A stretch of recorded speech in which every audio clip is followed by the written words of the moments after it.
বন্ধুরা, তোমরা যদি Tripura JRBT group C jail warder forester forest guard Tripura police পদের জন্য প্রিপারেশন নিচ্ছ, তাহলে এই ভিডিওটা তোমাদের জন্য অত্যন্ত ইম্পর্ট্যান্ট। কারণ এই ভিডিওতে আমি ত্রিপুরার সাথে সম্পর্কিত 120টা ইম্পর্টেন্ট কোয়েশ্চেন নিয়ে এসেছি, যে কোয়েশ্চেনগুলো ত্রিপুরার বিভিন্ন এক্সামে বারবার এসেছিল। সুতরাং এইরকম ভিডিও পেতে আমার চ্যানেলটাকে সাবস্ক্রাইব করে নোটিফিকেশনটা অন করে রেখে দিতে পারো।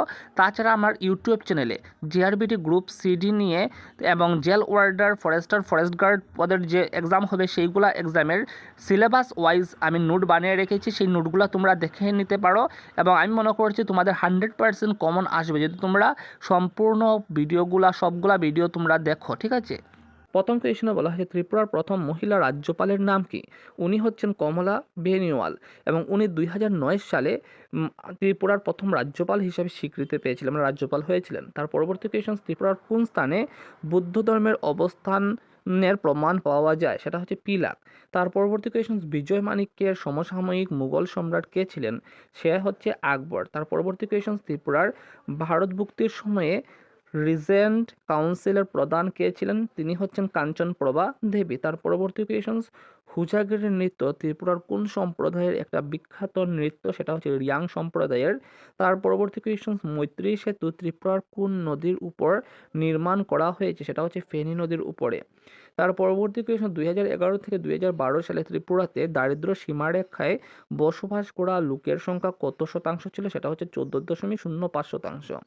তার পরবর্তী কোয়েশন, আগরতলা পৌর কর্পোরেশন কবে থেকে তার কার্যক্রম শুরু করেছে? সেটা হচ্ছে 2014 সালের 11ই ফেব্রুয়ারি থেকে। তার পরবর্তী কোয়েশন, ত্রিপুরার হর্টিকালচার রিসার্চ স্টেশনটি কোথায় অবস্থিত? সেটা হচ্ছে নাগিছড়া। তার পরবর্তী কোয়েশন, কে রবীন্দ্রনাথ ঠাকুরকে ভারত ভাস্কর উপাধিতে ভূষিত করেন? সেটা হচ্ছে মহারাজা বীরবিক্রম কিশোর মাণিক্য এবং 1941 সালে তিনি ভারত ভাস্কর যে উপাধি সেটাতে ভূষিত করেছিলেন রবীন্দ্রনাথ ঠাকুরকে। তার পরবর্তী কোয়েশন, কোন রাজা ত্রিপুরাতে দাসত্ব প্রথার অবসান ঘটায়? উনি হচ্ছেন বীরচন্দ্র কিশোর মাণিক্য এবং 1878 সালে তিনি দাসত্ব প্রথার অবসান ঘটিয়েছিলেন ত্রিপুরাতে। তার পরবর্তী কোয়েশন, ত্রিপুরার কোন রাজা সতীদাহ প্রথা রদ করেন ত্রিপুরাতে? সেটা হচ্ছে বীরচন্দ্র মাণিক্য 1889 সালে, ঠিক আছে।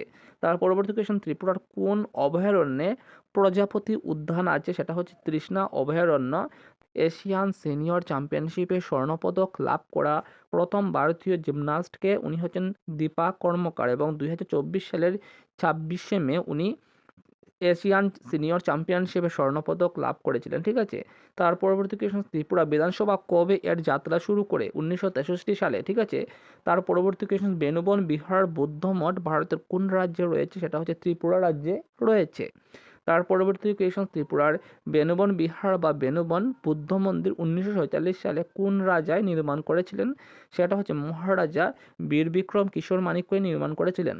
তার পরবর্তী কোয়েশন, মহারানী তুলসীবতী স্কুলটি কে স্থাপন করেন? সেটা হচ্ছে রাধাকিশোর মাণিক্য। 1894 সালে উনি এই স্কুলটা স্থাপন করেছিলেন, ঠিক আছে। তার পরবর্তী কোয়েশন, কোন রাজার অনুরোধে রবীন্দ্রনাথ ঠাকুর প্রথম ত্রিপুরায় আসেন?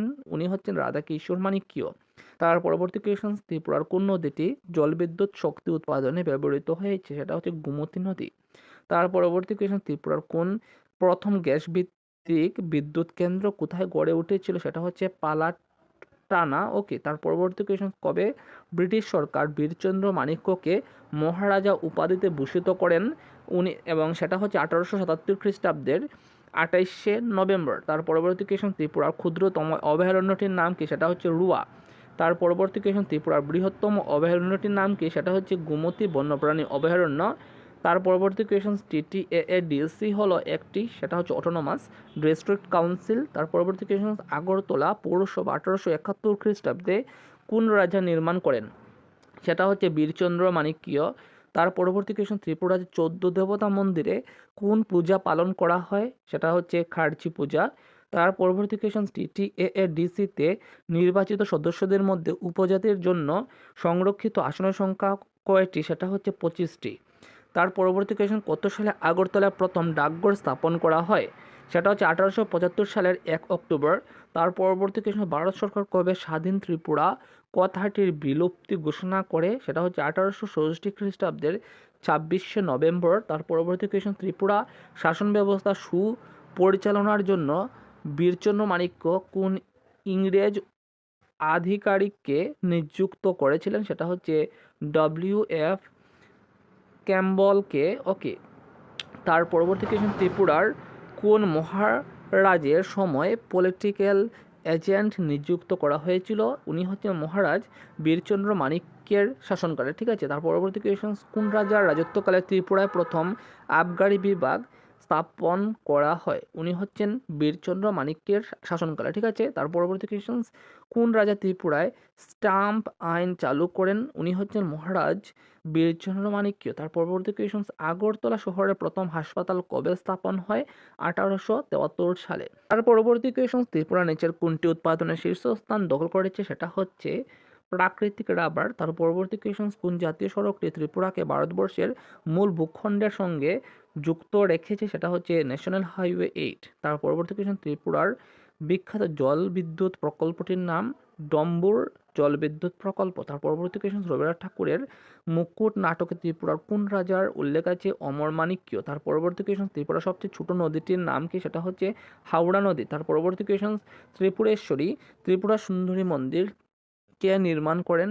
উনি হচ্ছেন ধন্য মাণিক্য। 1501 সালে উনি ত্রিপুরেশ্বরী মন্দিরটা নির্মাণ করেছিলেন। তারপর পরবর্তী কোয়েশ্চন, লংতরাই পর্বতমালার সর্বোচ্চ শৃঙ্গটির নাম কি? সেটা হচ্ছে ফেংপুই। তার পরবর্তী কোয়েশ্চন, হুজাগিরি ভারতের কোন রাজ্যের একটি লোকনৃত্য? সেটা হচ্ছে ত্রিপুরা। তার পরবর্তী কোয়েশ্চন, ত্রিপুরার বিখ্যাত সৌর কেন্দ্রটি কোথায় অবস্থিত? সেটা হচ্ছে মুনারচক। উত্তর পূর্ব ভারতের বৃহত্তম সৌরশক্তি কেন্দ্রটা হচ্ছে মুনারচক। ওকে, তার পরবর্তী কোয়েশ্চন, ত্রিপুরার নীরমহল কে নির্মাণ করেন? সেটা হচ্ছে বীর বিক্রম কিশোর মাণিক্য বাহাদুর, এবং 1930 সালে তিনি নীরমহলটা নির্মাণ করেছিলেন। তার পরবর্তী কোয়েশ্চন, ত্রিপুরার দীর্ঘতম নদী কোনটি?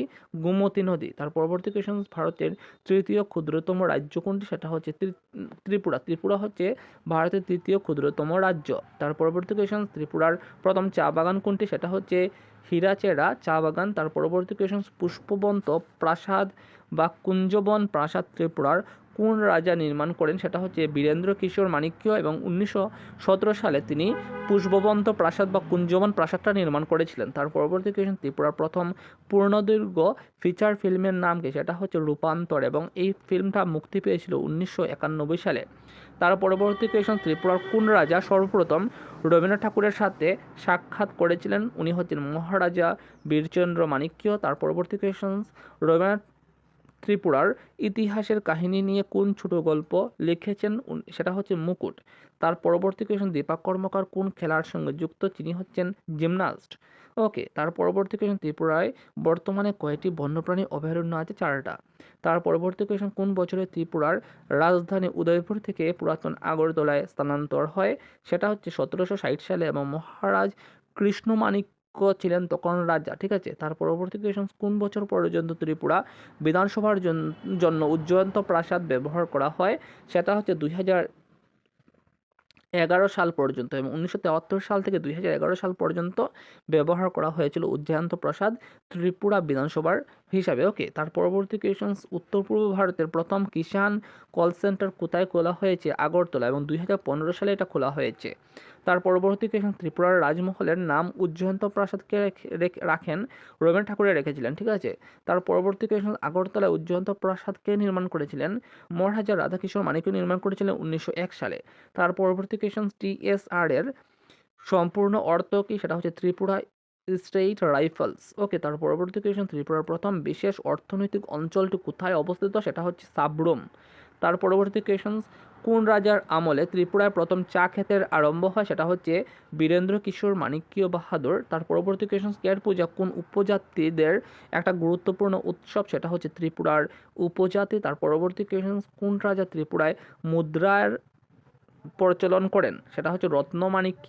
তার পরবর্তী কোয়েশ্চন, রবীন্দ্রনাথ ঠাকুর কত সালে সর্বপ্রথম ত্রিপুরা আসেন? সেটা হচ্ছে 1899 সালের 27 মার্চ। তার পরবর্তী কোয়েশ্চন, ত্রিপুরার স্ল্যাশ এবং পুরো চাষ পদ্ধতিটি কী নামে পরিচিত? সেটা হচ্ছে জুম চাষ। তার পরবর্তী কোয়েশ্চন, ত্রিপুরার সবচেয়ে বড় জেলা কোনটি? সেটা হচ্ছে দলাই জেলা। ত্রিপুরার সবচেয়ে ছোট জেলা কোনটি? সেটা হচ্ছে ঊনকোটি জেলা। তার পরবর্তী কোয়েশ্চন, ত্রিপুরার কোন নদীটিতে জোয়ারের প্রভাব দেখা যায়? সেটা হচ্ছে ফেনী নদী। তার পরবর্তী কোয়েশ্চন, ত্রিপুরার উত্তর বাহিনী নদীগুলোর নাম হচ্ছে লঙ্গাই, জুড়ি, খোয়াই, ধলাই, মনু। এই কয়টাই হচ্ছে ত্রিপুরার উত্তর বাহিনী নদী, মানে উত্তর দিকে প্রবাহিত নদী। ত্রিপুরা কত সালে ভারতের অন্তর্ভুক্ত হয়? সেটা হচ্ছে 1949 সালের 15ই অক্টোবর। ত্রিপুরার কোন উপজাতি সিকাম নামে জানা যায়, সেটা হচ্ছে হালাম কুকিওকে। কত সালে ত্রিপুরা পূর্ণ রাজ্যে স্বীকৃতি পেয়েছিল? 1972 সালে 21 জানুয়ারি। ত্রিপুরা রাজবংশের প্রথম রাজা কে ছিলেন? সেটা হচ্ছে রত্নফা, ওকে, মানে রত্নমাণিক্য বাহাদুর। ওকে। কৈলাস শহর কোন নদী উপত্যকা অবস্থিত? সেটা হচ্ছে মনু নদী। ঠিক আছে। ত্রিপুরার প্রধান প্রাকৃতিক উপাদান কি? সেটা হচ্ছে প্রাকৃতিক গ্যাস এবং তেল। ত্রিপুরা পঞ্চায়েত আইন 1993 কবে কার্যকর হয়? সেটা 1993 সালেই কার্যকর হয়। কত তারিখ ককবরক দিবস পালন করা হয়? 19 জানুয়ারি। ত্রিপুরা বিধানসভার মোট আসনের সংখ্যা কয়টি? 60টি। তার পরবর্তী কোয়েশ্চন, ত্রিপুরাতে মোট কতটি জেলা আছে? সেটা হচ্ছে 8টি জেলা আছে। ত্রিপুরাতে মোট কতটি মহকুমা আছে? 23টা মহকুমা আছে। ত্রিপুরা একীভূতকরণ চুক্তি কত সালে দিল্লিতে স্বাক্ষরিত হয়? 1949 সালে 15ই অক্টোবর।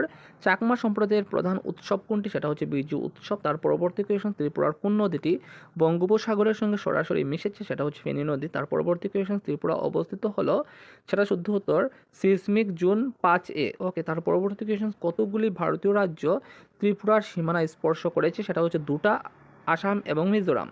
তার পরবর্তী কোয়েশ্চন, ত্রিপুরার দীর্ঘতম সীমান্তবর্তী দেশ কোনটা? সেটা হচ্ছে বাংলাদেশ, এবং 856 কিলোমিটার সীমান্ত আছে, ঠিক আছে, বাংলাদেশের সাথে। তার পরবর্তী কোয়েশ্চন, বিখ্যাত উজ্জয়ন্ত প্রাসাদ কোথায় অবস্থিত? আগরতলা। তার পরবর্তী কোয়েশ্চন, ঈশানচন্দ্র মানিক্য যে বিদ্রোহের সম্মুখীন হয়েছিলেন, সেই বিদ্রোহটির নাম হচ্ছে ত্রিপুরা বিদ্রোহ। তার পরবর্তী কোয়েশ্চন, ভারতের কোন রাজ্যে মুহুরী নদী দেখা যায়? সেটা হচ্ছে ত্রিপুরা।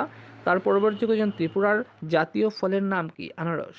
তার পরবর্তী কোয়েশ্চন, কার রাজত্বকালে রাজমালার প্রথম খণ্ড রচিত হয়? সেটা হচ্ছে ধর্মমাণিক্য। তার পরবর্তী কোয়েশ্চন, ত্রিপুরার জাতীয় ফুল কি? সেটা হচ্ছে নাগেশ্বর। ত্রিপুরার লোকসভার মোট আসনের সংখ্যা কয়টা? 2টা। ওকে। তার পরবর্তী কোয়েশ্চন, ত্রিপুরার পশ্চিম বাহিনী নদীগুলো কি কি, অর্থাৎ পশ্চিম দিকে প্রবাহিত হওয়া নদীগুলো হচ্ছে গোমতী নদী, মুহুরী নদী এবং হাওড়া নদী। ত্রিপুরা জাতীয় পাখি কি? কবুতর। ত্রিপুরা জাতীয় প্রাণী কি? চশমা পড়া হনুমান। ত্রিপুরার জাতীয় মাছ কি? সেটা হচ্ছে বোয়ালি পাবদা। নেক্সট কোয়েশ্চন, ত্রিপুরা উপজাতীয় অঞ্চল স্বায়ত্তশাসিত জেলা পরিষদ TTAADC ভারতীয় সংবিধানের কোন অনুসূচির অধীনে গঠন হয়? সেটা হচ্ছে 6ষ্ঠ অনুসূচি। নেক্সট কোয়েশ্চন, ত্রিপুরায় ব্রিটিশ সরকারের প্রথম রাজনৈতিক এজেন্ট কে ছিলেন? এবং ওনার নাম হচ্ছে AWB পাওয়ার, এবং 1871 সালে ওনাকে নিযুক্ত দেওয়া হয়। তার পরবর্তী কোয়েশ্চন, ত্রিপুরাতে কত সালে পঞ্চায়েত রাজ ব্যবস্থার চালু হয়? তার শুদ্ধ উত্তর 1993 সালে। তার পরবর্তী কোয়েশ্চন, ত্রিপুরার প্রথম অলিম্পিয়ান কে? উনি হচ্ছেন সরস্বতী দে সাহা। তার পরবর্তী কোয়েশ্চন, ত্রিপুরাতে বিদ্যাপঠন প্রকল্পটি 1937 সালে কোন রাজা চালু করেন? ওনার নাম হচ্ছে মহারাজা বীরবিক্রম কিশোর মাণিক্য বাহাদুর। নেক্সট কোয়েশ্চন, ত্রিপুরা এবং বাংলাদেশের মধ্যে আন্তর্জাতিক সীমানার দৈর্ঘ্য কত কিলোমিটার? তার শুদ্ধ উত্তর 856 কিলোমিটার। তার পরবর্তী কোয়েশ্চন, 2011 সালে জনগণনা অনুসারে ত্রিপুরা সাক্ষরতার হার কত শতাংশ? তার শুদ্ধ উত্তর 87.75%। তার পরবর্তী কোয়েশ্চন, 2011 সালে জনগণনা অনুসারে ত্রিপুরাতে মহিলা সাক্ষরতার হার কত শতাংশ? তার শুদ্ধ উত্তর 82.73%। তার পরবর্তী কোয়েশ্চন, 2011 সালে জনগণনা অনুসারে ত্রিপুরাতে পুরুষ সাক্ষরতার হার কত শতাংশ? তার শুদ্ধ উত্তর 91.53%।